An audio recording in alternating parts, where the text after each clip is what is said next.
Hello बच्चों, स्वागत है आपका exam on education YouTube channel पर। 24 अगस्त कोल इंडिया लिमिटेड मैनेजमेंट ट्रेनिंग का एग्जाम का डेट है। आप सबको अब तक पता चल गया होगा। तो अब क्योंकि मात्र 12 दिन बचे हैं, अगर मैं आपका कल से गिनता हूं, जैसे कि आज 11 अगस्त हो गई है, तो 12 अगस्त से लेकर के 23 अगस्त तक कुल 12 दिन आपके पास है पूरे पूरे। अब आपको कोई भी नया चीज जो है उसको टच करने का जरूरत तो है नहीं, कोई नया सब्जेक्ट। लेकिन अगर आपके ऑलरेडी बहुत सारे ऐसे सब्जेक्ट हैं जो आपको लगता है हाईली वेटेज है लेकिन आपने पढ़े नहीं है, तो उनको आप कैसे कवर करोगे? उनको कवर करने के लिए आपको पता होने चाहिए उन पर्टिकुलर सब्जेक्ट के ऐसे टॉपिक्स जो कई बार पूछे जा चुके हैं कोल इंडिया लिमिटेड के प्रीवियस ईयर एग्जामिनेशन में। तो आज मैं आपके सामने पूरा का पूरा एक बार फाइनल वेटेज एनालिसिस करके बताने वाला हूं, हर एक टॉपिक का, टेक और नॉन टेक, और साथ ही साथ आपको बताऊंगा कि हर एक टेक्निकल सब्जेक्ट का या नॉन टेक्निकल सब्जेक्ट का इंपॉर्टेंट टॉपिक कौन से हैं, ताकि आप उन टॉपिक्स पे फोकस कर पाओ। जस्ट इन केस आपने सब्जेक्ट नहीं पढ़ा है तो कम से कम उन टॉपिक्स को आप तैयार कर सकते हो, और बाकी पूरा टाइम आप रिवीजन पे ही दीजिए। पूरा सब्जेक्ट अब नया शुरू करने की कोई जरूरत नहीं है, गलती नहीं करना है। अब जैसे कि आप देखेंगे 17 और 20 ये दो पेपर मैंने एनालाइज किए हैं। 400 सवाल है इसके अंदर, 217 में पूछे गए, 220 में पूछे गए 2020 में। अब यहां पर 12 दिन आपके पास बचते हैं, इसको भी हम जानते हैं। अब यहां पर अगर हम सबसे पहले फंडामेंटल बात करें तो फंडामेंटल बात तो यह है कि नॉन टेक्निकल के अंदर जनरल नॉलेज, आपकी न्यूमेरिकल एबिलिटी, रीजनिंग और जनरल इंग्लिश, ये आपके 100 सवाल आपसे पूछे जाने वाले हैं। पहली चीज तो ये हो गया सर। दूसरा चीज जो आपको पता होना चाहिए फंडामेंटल अनदर, कि टेक्निकल जो है, मैं यहाँ पे सिविल इंजीनियरिंग के टॉपिक्स की बात करूंगा, तो 100 क्वेश्चन आपके टेक्निकल से भी पूछे जाएंगे। अब यहां पर जो एनालिसिस करना है, देखो इनका तो वेटेज सॉर्टेड है, नॉन टेक के तो वेटेज में कोई ऐसा डाउट नहीं होगा, सारे सब्जेक्ट्स का 25-25-25% का इसका वेटेज है, उसको हटाओ। लेकिन अगर मैं टेक्निकल की बात करता हूं तो यहां पर 2017 का जो पेपर हुआ था सीआईएल का, उसके अंदर आप देख सकते हैं स्ट्रक्चरल इंजीनियरिंग, जिसके अंदर सोम भी आ जाता है, जिसके अंदर आरसीसी भी आ जाता है और स्टील भी आ जाता है, उन तीनों को, स्ट्रक्चरल इंजीनियर को भी हम जोड़ लेते हैं, स्ट्रक्चरल एनालिसिस को, तो टोटल 32 क्वेश्चंस थे। तो वहां पर 4 सब्जेक्ट को जोड़ करके 32 क्वेश्चन पूछे गए थे। खाली जियो टेक्निकल एग्जाम जो इंजीनियरिंग है उससे 19 सवाल पूछे गए हैं। ट्रांसपोर्टेशन इंजीनियरिंग से 15 सवाल पूछे गए थे 2017 के पेपर में, और एनवायरमेंटल इंजीनियरिंग से भी 14 क्वेश्चन पूछे गए थे। और बाकी आप देख सकते हैं, इरिगेशन हाइड्रोलॉजी से 7 सवाल, सर्वे से 6 सवाल, कंस्ट्रक्शन मैनेजमेंट से 4 सवाल, फ्लूइड मैकेनिक्स से 2 सवाल, इंजीनियरिंग मैकेनिक्स से 1 सवाल पूछा गया है। 2020 के लिए ये सेम चीज मैं देखूं तो आरसीसी, स्टील, सोम और स्ट्रक्चरल एनालिसिस, इनसे टोटल 27 सवाल पूछे गए थे। 17 क्वेश्चन जियो टेक्निकल से पूछे गए, 17 क्वेश्चन एनवायरमेंट से पूछे गए, ट्रांसपोर्टेशन से 13 सवाल पूछे गए, वाटर रिसोर्स से 11 क्वेश्चन, फ्लूइड मैकेनिक्स से 7 सवाल, इंजीनियरिंग मैकेनिक्स से 4 सवाल, सर्वे से 2 सवाल, कंस्ट्रक्शन मैनेजमेंट से 2 सवाल। तो यहां पर ओवरऑल अगर मैं बात करता हूं, कंबाइंड प्रायोरिटी की बात करता हूं, तो पहली प्रायोरिटी आपकी 4 ये सब्जेक्ट है उनको आप लेके चलो, विच इज सोम, आरसीसी, मैं यहां पे मेंशन कर देता हूं। एक आपका इसके अंदर हमने सोम देखा हुआ, एक हो गया स्ट्रक्चरल एनालिसिस, एक हो गया आरसीसी, और एक हो गया स्टील स्ट्रक्चर।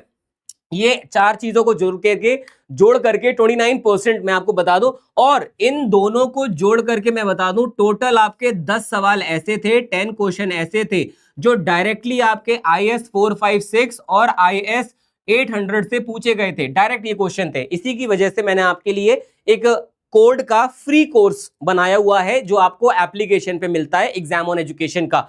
तो वो फ्री कोर्स है IS कोड का, जिसके अंदर क्लासेस भी है, जिसके अंदर PDF भी है, तो आप उसको चेकआउट कर सकते हो। इसके अलावा जियो टेक्निकल इंजीनियरिंग का 18% का वेटेज है। उसके बाद एनवायरमेंटल इंजीनियरिंग इंपॉर्टेंट सब्जेक्ट है और ट्रांसपोर्टेशन इंपॉर्टेंट सब्जेक्ट आ जाता है। बाकी आपका वाटर रिसोर्स बचा, फ्लूइड मैकेनिक्स वगैरह, हाइड्रोलिक्स हो गया, सर्वेइंग हो गई, फिर आपका ये हो गया which is construction management estimation, और इंजीनियरिंग मैकेनिक्स वगैरह से भी सवाल जो है पूछे गए हैं। तो ये प्रायोरिटी ऑर्डर होना चाहिए अपना। अब एक एक करके बात करते हैं। यहां पर अगर मैं बात करता हूं नॉन टेक का, तो ऑलरेडी आपको पता है, इसका स्क्रीनशॉट भी ले सकते हो, इस PDF को मैं आपको ग्रुप में भी डाल दूंगा टेलीग्राम में। सिविल के सब्जेक्ट की बात करूं तो यहां पर सबसे पहले जो 30%, ऑलमोस्ट 30% वेटेज है, उसके इंपॉर्टेंट टॉपिक्स क्या क्या है? एक तो है सर SFD BMD के डायरेक्ट क्वेश्चन पूछे गए थे, स्ट्रेस स्ट्रेन के ऊपर डायरेक्ट सवाल है, प्योर शियर के क्वेश्चन था, टॉर्शन था, डिफ्लेक्शन था। स्ट्रक्चरल एनालिसिस के अंदर indeterminacy, flexibility, stiffness matrix, Maxwell Muller Breslau principle, moment distribution, influence line, यहां से डायरेक्ट क्वेश्चन थे। आरसीसी में एलएसएम के सवाल हैं जिसमें कवर हो गया, डेवलपमेंट लेंथ हो गया, डीप बीम के जो कंडीशंस है उनके ऊपर बात हो गई। स्टील के अंदर वेल्ड सिलेंडरनेस के कंटिन्यूअसली क्वेश्चन पूछे गए हैं 2-2 साल में। प्लास्टिक एनालिसिस है और कंक्रीट टेक्नोलॉजी के अंदर वर्केबिलिटी, मॉड्यूलस, एनडीटी के बारे में भी क्वेश्चंस पूछे गए हैं। हालांकि सिलेबस में ये मेंशन नहीं है कि आपको ब्रिक वगैरह भी पूछा जाएगा, पिछले सालों में ब्रिक से भी सवाल आया था। जियो टेक्निकल की मैं बात करूं, इसमें index properties, Atterberg limit, soil classification, permeability, seepage, flow net, effective stress, consolidation, settlement, shear strength, bearing capacity, foundation और earth pressure retaining wall, soil stability के फ्रिक्शन सर्कल वाले क्वेश्चन आपसे पूछे गए हैं। एनवायरमेंट में वाटर डिमांड में स्पेसिफिकली हम बात करते हैं, क्वालिटी के अंदर BOD, COD, DO, hardness, pH, इन टॉपिक्स के ऊपर क्वेश्चंस थे। ट्रीटमेंट जो था वो कोएगुलेशन से सवाल है, सेडिमेंटेशन से सवाल है, फिल्टर से सवाल है और डिसइंफेक्शन के सवाल थे इसके अंदर। वेस्ट वाटर में एक्टिवेटेड स्लज, एयर पोल्यूशन के अंदर smoke, plume, lapse rate, particulate, ESP method, noise में डेसिबल को लेकर के सवाल पूछे गए थे। और सॉलिड वेस्ट मैनेजमेंट में हॉस्पिटल वेस्ट और लैंडफिल से रिलेटेड सवाल आपसे पिछले सालों में पूछे गए हैं। ट्रांसपोर्टेशन की मैं बात करता हूं तो camber, super elevation, side distance, transition curve के क्वेश्चन थे। साथ ही साथ सीबीआर, बिटुमेन, डब्ल्यूबीएम के ऊपर सवाल है। पीसीयू, ओएनडी स्टडीज, साइन और आपका लेवल ऑफ सर्विस के ऊपर सवाल पूछे गए थे। कैरियज वे का विड्थ पूछते हैं। रेलवे के अंदर गेज, स्लीपर, बलास्ट, इनके ऊपर डायरेक्ट सवाल है। वाटर रिसोर्स की बात करूं तो rainfall, run off, hydrograph, infiltration, lysimeter, evapotranspiration के ऊपर सवाल है। इरिगेशन में duty, delta, base period, water requirement, outlet, इनके ऊपर सवाल है।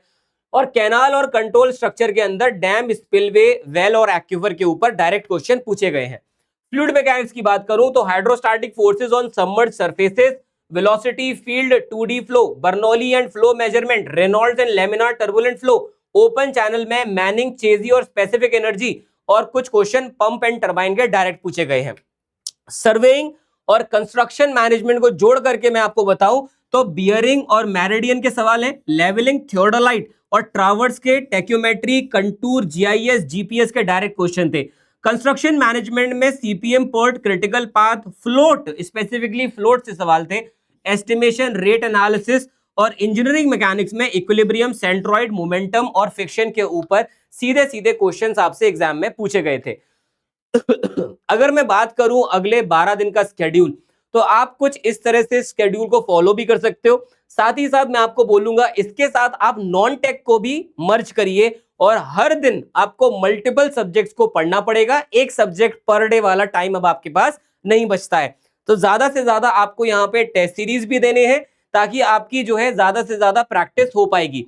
अब टेस्ट सीरीज के लिए मैं आपको बता देता हूं यहाँ पर कि आप रेफर कर सकते हो एग्जाम ऑन एजुकेशन का जो अभी एक ऑफर है, उसको क्या ऑफर है एक बार सर उस पर भी बात कर लेते हैं। यहां पर जो ऑफर अभी है जो आपको पता होना चाहिए वो है कि सर आप लोगों को जो टेस्ट सीरीज में पहले 50 क्वेश्चन मिला करते थे, अब वो 50 क्वेश्चन से हटा करके अब आपको यहां पर ज्यादा क्वेश्चंस जो है वो देखने को मिल जाते हैं। अगर मैं यहां पर देखूं, आई थिंक यही है, बिल्कुल। तो बेटा यहां पर जो आपके पास पहले 50 क्वेश्चन हुआ करते थे, अब आपको 80 से ज्यादा सवाल, 80 से ज्यादा टेस्ट मिल जाते हैं टेस्ट सीरीज में, जिसका प्राइस पहले 399 था। अब वो सेम टेस्ट सीरीज आपके लिए आखिरी 10 से 12 दिन के अंदर 199 की कर दी गई है। अभी आप इस टेस्ट सीरीज को दीजिए। मैंने अभी अभी कुछ देर पहले आज ही आपका एक लाइव टेस्ट सॉल्व किया है 6 बजे वाले सेशन में, तो उसको भी आप देखो ताकि आपको पता चले एग्जैक्टली किस स्तर के सवाल इस टेस्ट सीरीज में रहते हैं।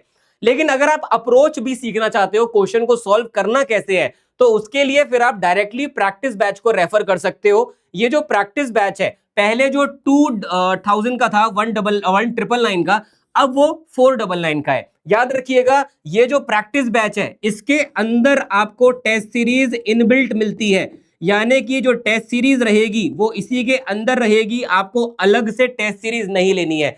तो अगर आप प्रैक्टिस बैच लेते हो, इसके अंदर आपको इंजीनियरिंग मैथमेटिक्स की भी क्लास मिल जाती है, कंप्लीट सिविल इंजीनियरिंग के प्रैक्टिस सेशंस मिल जाते हैं और आपको नॉन टेक्निकल के प्रैक्टिस सेशन और थ्योरेटिकल सेशन मिल जाते हैं। तो ये सारी चीजें आपको मिल जाती है प्रैक्टिस बैच में, जो 499 का भी मौजूद है आपके लिए एप्लीकेशन पर और टेस्ट सीरीज अगर केवल लेना चाहते हो जिसमें 80 से ज्यादा टेस्ट है तो वो 99 की आपके लिए अवेलेबल है एग्जाम ऑन की एप्लीकेशन पर। अगर आप एप्लीकेशन पे जाएंगे तो आपको इस प्रकार से वहां पर जो टेस्ट है वो नजर आएगा। अगर हम यहाँ पर देखते हैं, ये टेस्ट अभी मैंने सॉल्व करवाया था, इसमें वही टेस्ट अभी पे खुला हुआ है जैसा कि हम यहाँ देख सकते हैं। तो आप लोग को यहाँ पर देखने को मिलेगा कुल टेस्ट देखिए कितने हैं। पहली चीज तो 80 बोल रहा हूं मैं, लेकिन है इसमें 111 टेस्ट। तो ये टेस्ट आपके पास सारे जो सब्जेक्टिव टेस्ट है वो भी हैं, साथ ही साथ फुल लेंथ मॉक टेस्ट भी हैं, साथ ही साथ आपके नॉन टेक के अलग से टेस्ट भी हैं पूरे पूरे फुल लेंथ, और साथ ही साथ आपके जनरल अवेयरनेस के अलग से टेस्ट है, इंग्लिश के, लॉजिकल रीजनिंग, क्वांटिटेटिव एप्टीट्यूड, इन सब के टेस्ट अलग से हैं। तो ये टेस्ट सीरीज को आप रेफर कीजिए। मैंने जो 6 बजे क्लास ली है उसमें आप टेस्ट सीरीज का स्तर देखिए और जरूर से अपनी तैयारी को नेक्स्ट लेवल पर लेकर के जाइए। आप लोग अभी ज्वाइन कर सकते हैं इस टेस्ट सीरीज को भी, और इन टॉपिक पे स्पेसिफिकली आप फोकस भी कर सकते हैं। आशा करता हूं कि इस सेशन से आपने जो है कुछ ना कुछ जरूर सीखा होगा। मिलता हूं मैं आपसे अगले सेशन में, तब तक के लिए अपना ध्यान रखें, अपने परिवार का ध्यान रखें। Thank you so much, bye bye and take care.